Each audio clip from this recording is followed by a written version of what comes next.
Yung mga guys, dahil wala tayong pasok ngayon, dito tayo ngayon sa bahay, magre-repair tayo, i-repair natin yung table natin para kapaki-pakinabang naman ang araw natin.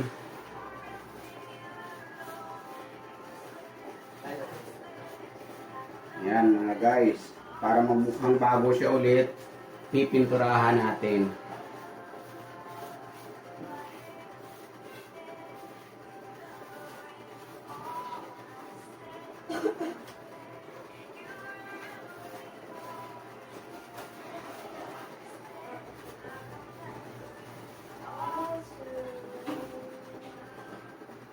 Yo,